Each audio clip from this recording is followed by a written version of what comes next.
letter that my mother had wrote to my dad for his birthday. So this is my mother's writing. Happy birthday to the best man created, the best man Hashem ever created. Someone that gave me life, someone that taught me everything I know. Someone that makes me fall in love more and more every day with him. Someone that sacrificed his life for his family and community. Someone that is a lot of people's role model. Someone that teaches us to be strong and accept Hashem's will and never complain. Someone that will, with all his issues, prioritizes making his family happy. Someone that with all his own problems, he managed to give life to so many other people, to give organs to people. This is what you call a tzaddik. Hardworking, serious, intelligent, at the same time very romantic, to be fun with and to have fun with. Someone that's the best father by far and the best husband in the universe. My dear Lawrence, I'm the luckiest woman. I got to spend most of my life with you. I pray to Hashem to be with you till eternity. Ad 120 with all the best bracha in the world. May this year be the best year of your life. Love you forever.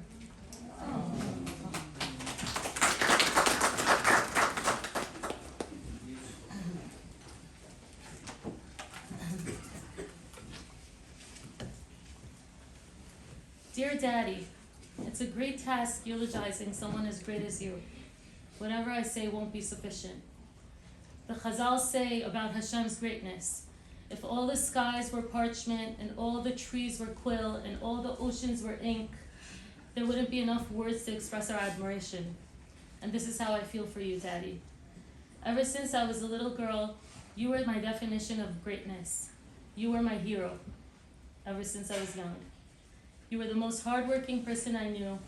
You would be traveling from Sunday evenings to Thursday evenings. We used to count down seconds for you to come back home, since you were so amazing in every way. In that short time we had with you over the weekends, you knew how to make every moment so special and meaningful. We would wait for you to help us write our book reports and even draw our book report covers for us. Then we would hand over our textbooks to you. You would read a few chapters of what we needed to learn and help us study for our exams. You knew how to solve every math equation. You knew every vocabulary word.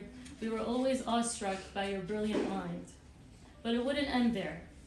You were so driven and ambitious in whatever you decided to work on. Only later did we find out that by Mom that you would take the red-eye flights to fly home from your trips so you could have enough hours on the flight to learn all the commentaries for the Parsha and write your Parsha handouts that you were already giving out in Queens and Saratova.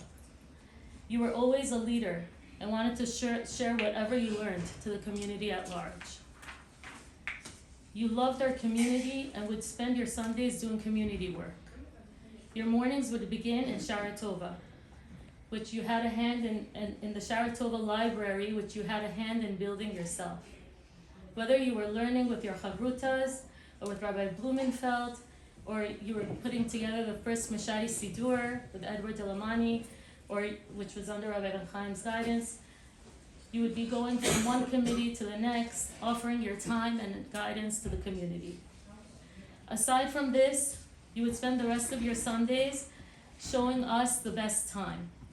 Whether it would be taking us to the park to teach us how to bike ride, or doing other fun activities with us. I have the greatest memories of myself and Pam taking us to the Gap on Sundays and giving us, freedom, carte blanche, and saying you could go pick out whatever you want and I'll buy it for you. There were times that you would take us to the ice cream store on Sundays and you would ask us to choose which flavor ice cream we wanted. And Pam and I would be, as we were thinking, we would have a hard time deciding. We said, it's okay, take 2 scoops or take 3. So we would take our cone and already after the second or third lick where it's starting to drip and we're already getting full and we don't want it anymore, Daddy always knew how to be so fun and make every moment so fun. So we would say, Daddy, we just want the cone. So he said, don't worry, give it to me.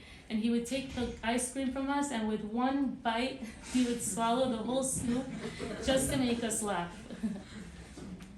Deep down, this is your super macho persona that would come out, and you were doing it to make us laugh, but deep down, we really were so proud of our cool and fun dad. You were one of the first ones in our community to keep Shabbat. You were an inspiration for so many people to follow in your footsteps. I remember going when my mother Arjun Saraya lived in the Park Lane South. She lived on the 20th floor.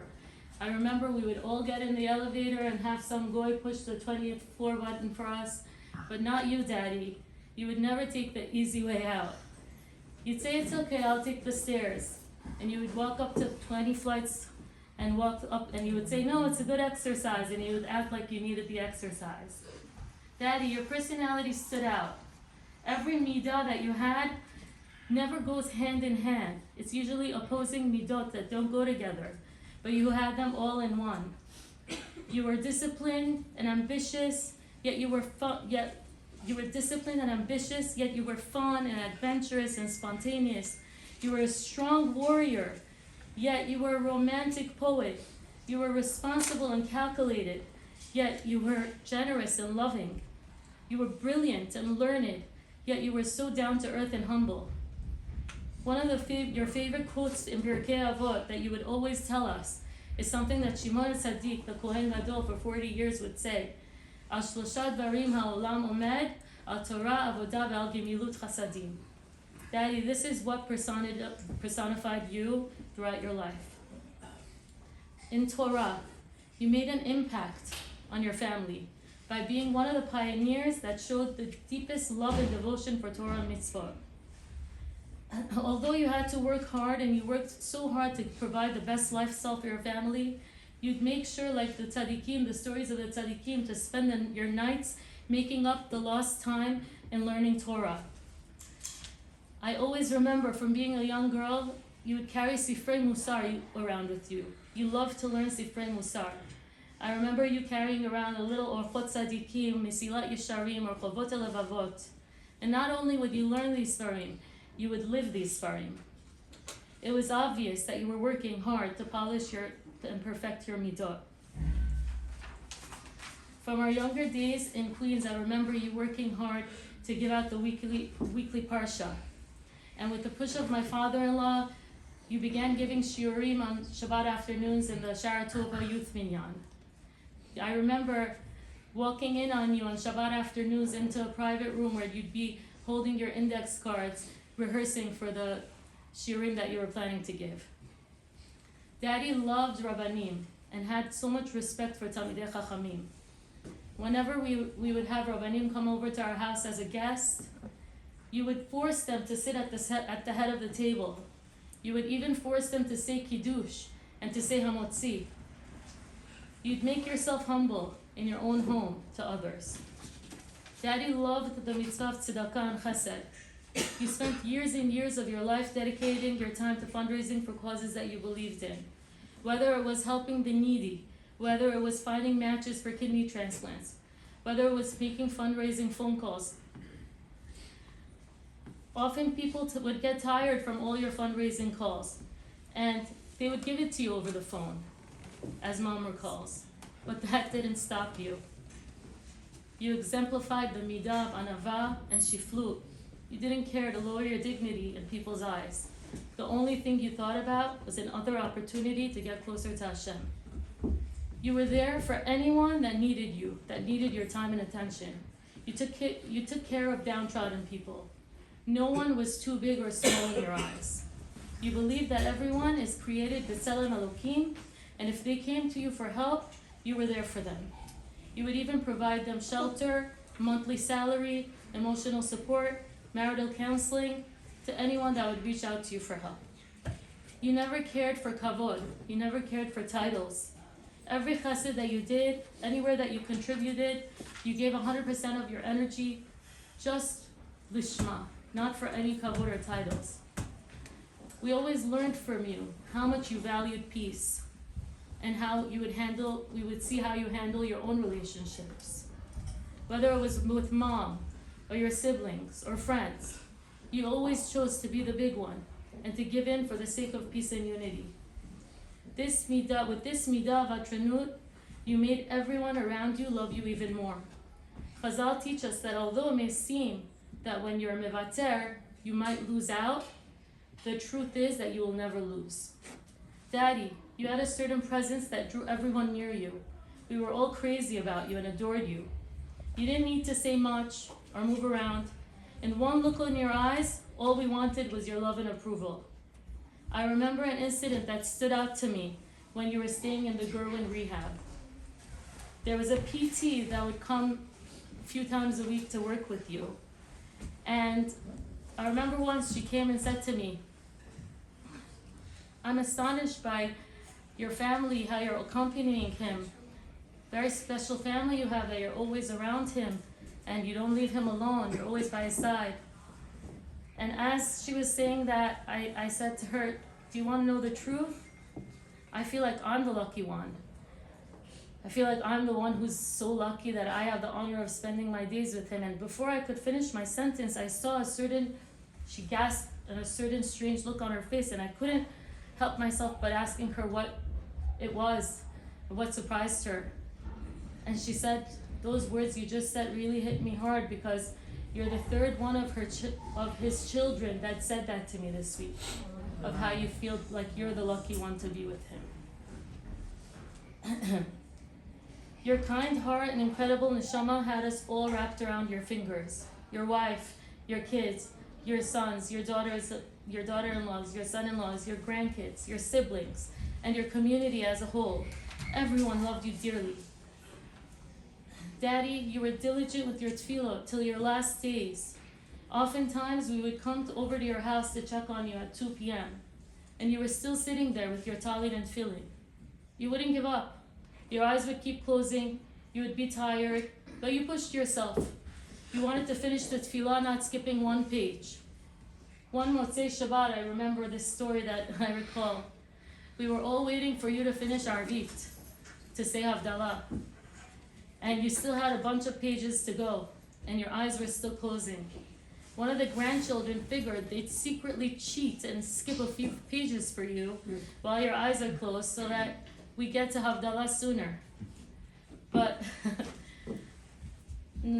no, of course not. As soon as you were so with it that as soon as you opened your eyes, you flipped the pages right back to exactly where you were.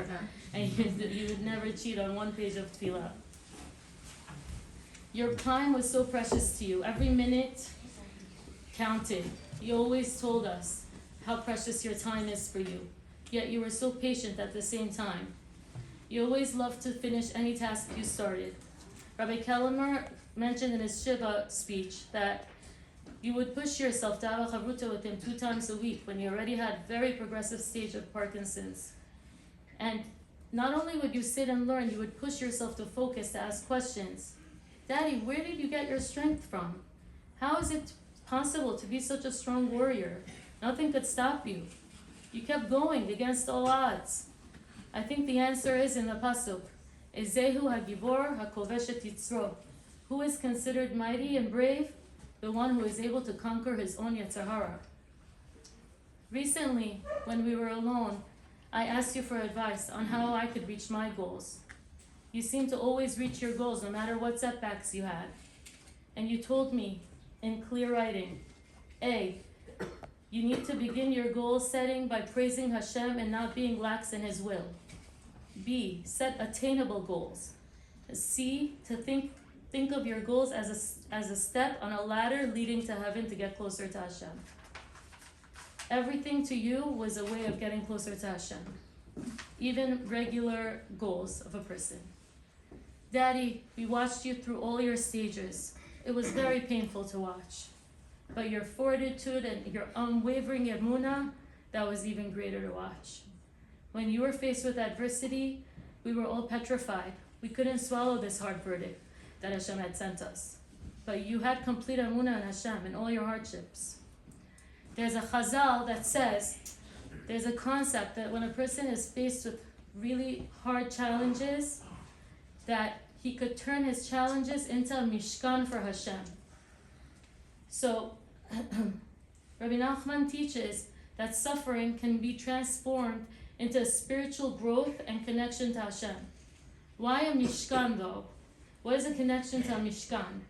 The mishkan was a portable sanctuary where Bnei Israel would bring Hashem's presence down. A symbol that Hashem's presence was with us. A concept that suggests that pain and suffering could be a vessel to receive Hashem's presence. Daddy, you use this opportunity so well, and we see that you developed empathy to bring more positivity in the world. You cultivated your humility, you refined your midot, and you deepened your emunah. Our struggles become a source of growth and connection to Hashem, and